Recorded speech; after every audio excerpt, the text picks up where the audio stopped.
അപ്പോൾ ഈ കല്യാണമൊക്കെ സ്വർഗത്തിൽ വെച്ചിട്ടാണ് തീരുമാനിക്കപ്പെടുന്നത്, എല്ലാവരും കേട്ടിട്ടുണ്ടായിരിക്കും. സ്വർഗത്തിൽ വെച്ച് കല്യാണം കഴിക്കുന്ന ഒരു ഫീൽ ഉണ്ടാണെങ്കിൽ നിങ്ങൾ ഈ ബേസിലിനെ ഒന്ന് പരിചയപ്പെട്ടാൽ മതി. കല്യാണം മാത്രമല്ല, ഏത് ടൈപ്പുള്ള ഈവൻറ്റ്സ് ആണെങ്കിലും ബേസിലിനോട് പറഞ്ഞാൽ നിങ്ങൾ എന്താണോ സ്വപ്നത്തിൽ കണ്ടത് അതേ രീതിയിലാക്കാൻ ബേസിന് കഴിവുണ്ട്. അപ്പോൾ ഞാനും എൻ്റെ വീട്ടിലൊരു ചെറിയ ഫംഗ്ഷൻ എൻ്റെ കൊച്ചിന് വേണ്ടി ചെയ്യിപ്പിച്ചാണ് എൻ്റെ ഒരു ചെറിയ റൂം ഒരു പൂങ്കാവനം ആക്കി തന്നു. പിന്നെ നെക്സ്റ്റ് ഞാൻ കണ്ടത് ബേസിൻ്റെ കല്യാണം തന്നെ, ഒരു സ്വർഗത്തിൽ നിൽക്കുന്ന ഫീലായിരുന്നു. അപ്പോൾ ബേസ് ഏത് ടൈപ്പിലുള്ള ഈവൻറ്റ്സ് ഒക്കെയാണ് മെയിനായിട്ട് ചെയ്യുന്നത്? നമ്മൾ നോർമലി ഫോക്കസ് ചെയ്യണ വെഡിങ് കാര്യങ്ങളാണ്. എൻഗേജ്മെന്റ് ചെയ്യുന്നുണ്ട്, baptism, corporate events, birthday parties, destination wedding. നമ്മളുടെ ബഡ്ജറ്റും കാര്യങ്ങളും നോക്കിയിട്ടാണ് നമ്മളിപ്പോൾ ആർട്ടിസ്റ്റിന്റെ ലെവലാണെങ്കിൽ നമ്മളത് ബർത്ത്ഡേ ബാപ്റ്റിസം ചെറിയ ഫംഗ്ഷൻ അല്ല. അപ്പോൾ ഇതിനകത്ത് നമ്മൾ എന്തൊക്കെ ഫാസിലിറ്റി ചെയ്ത് കൊടുക്കും? നമ്മൾ നോർമലി ചെയ്യുന്നത് ഇപ്പോൾ ജസ്റ്റ് നമ്മുടെ സ്റ്റേജിന്റെ ബാക്ക് ഡ്രോപ്പ്, പിന്നെ നമ്മുടെ കുട്ടിയുടെ പേര് കാര്യങ്ങൾ, പിന്നെ ബലൂൺ വർക്ക്സ് ആണെങ്കിൽ അതിൻ്റെ, നമ്മുടെ കേക്കിന്റെ ടേബിൾ കാര്യങ്ങൾ, പിന്നെ നമ്മൾ കയറി വരുമ്പോൾ എൻട്രൻസിന്റെ വെൽക്കം ബോർഡ്, അതിനകത്തേക്കുള്ള അത്യാവശ്യമുള്ള ലൈറ്റിംഗ് കാര്യങ്ങൾ.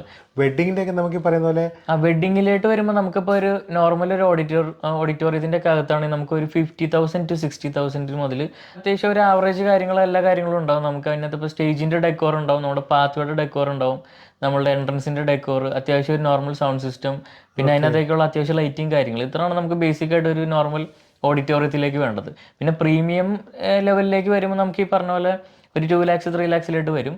ഇതിപ്പോൾ നമുക്ക് എല്ലാ പ്രോപ്പർട്ടീസ് നമുക്ക് ഓണായിട്ട് ഉള്ളത് കൊണ്ട് നമുക്ക് ഈ റേറ്റിന് നമുക്ക് കൊടുക്കാൻ പറ്റും ക്ലയന്റിന് ഫിക്സ് ചെയ്യാൻ. ഇപ്പൊ ഞാൻ എൻ്റെ മനസ്സിലൊരു ആശയമുണ്ട്, എനിക്ക് ഇന്ന വർക്ക് ചെയ്യണം.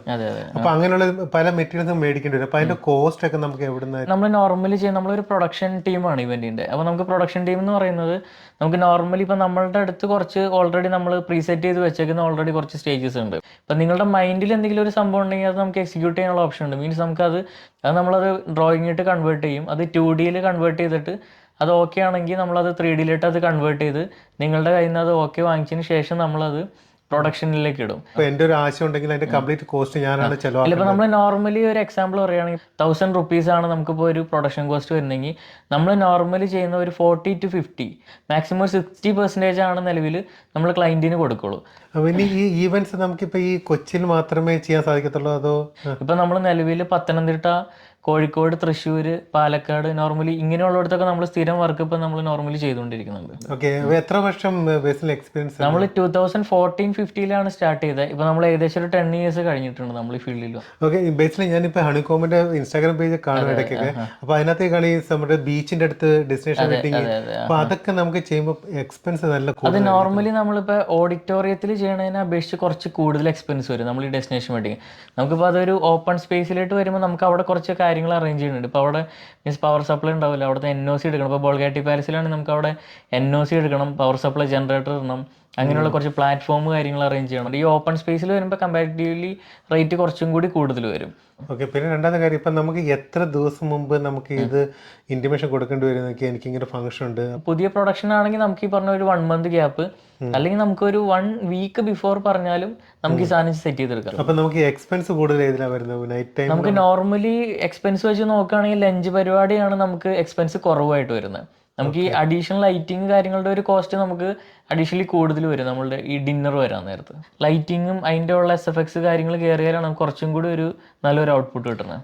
ഈ കോമൺ ആയിട്ടുള്ള ഫംഗ്ഷൻ ഓക്കെ. ഇപ്പം നമ്മൾ പ്രീമിയം ഡെസ്റ്റിനേഷൻ വെഡിങ്സ് ഒക്കെ വരത്തില്ല, അപ്പോൾ അതിനകത്ത് എന്തൊക്കെയാണ് അഡീഷണൽ ആയിട്ട് വരുന്നത്? നമ്മൾ നോർമലി പ്രീമിയം വെഡിങ് ചെയ്യാൻ നേരത്ത് നമുക്ക് നോർമലി കോൺസെൻട്രേറ്റ് ചെയ്യേണ്ടത് നമ്മൾ ഈ 1 time യൂസിൻ്റെ സംഭവങ്ങൾ. ഇപ്പം നമുക്ക് നോർമലി ഇപ്പോൾ നമ്മൾ ബേസിക് ആയിട്ട് നോക്കുകയാണെങ്കിൽ കാർപ്പറ്റ്, നമുക്ക് ഈ മിറർ ടൈപ്പ് ഫ്ലോറിങ് നമ്മൾ ഈ റിസപ്ഷൻ പരിപാടിക്ക് വരികയാണെങ്കിൽ നമ്മൾ ഈ ലൈറ്റ് കാര്യങ്ങൾ കൊടുക്കാൻ നേരത്ത് നമുക്ക് റിഫ്ലക്ഷൻ കിട്ടും. അപ്പോൾ നമുക്ക് ആ ഒരു ഏരിയയിൽ കുറച്ചും കൂടി നമ്മൾ നോക്കാൻ നേരത്ത് കുറച്ചും കൂടി ഒരു പ്രീമിയം ഫീൽ കിട്ടും നമുക്ക്. പിന്നെ നമ്മുടെ റാമ്പിൻ്റെ എൻട്രൻസ് കാര്യങ്ങളൊക്കെ വരുന്നത് 1 time യൂസ് ആയിട്ടുള്ള രീതിയിൽ യൂസ് ചെയ്യുകയാണെങ്കിൽ നമുക്ക് നോക്കാൻ നേരം നമ്മൾ കയറി വരുമ്പോൾ തന്നെ നമ്മളൊരു ആ ഒരു റോയൽ ഫീൽ കിട്ടും നമുക്ക്. 15,000 മുതൽ ഒരു ഈവൻറ്റ് ചെയ്യാനുള്ള കപ്പാസിറ്റി ബേസിലുണ്ട്. മെയിനായിട്ട് ബേസിലിൻ്റെ സെൽഫ് പ്രൊഡക്ഷൻ ആയത് കാരണം മാത്രമാണ് ഇത്രയും ലോ ബഡ്ജറ്റിൽ ഒരു ഈവൻറ്റ് ചെയ്യാൻ സാധിക്കുന്നത്. Thank you Basil. Okay, thank you.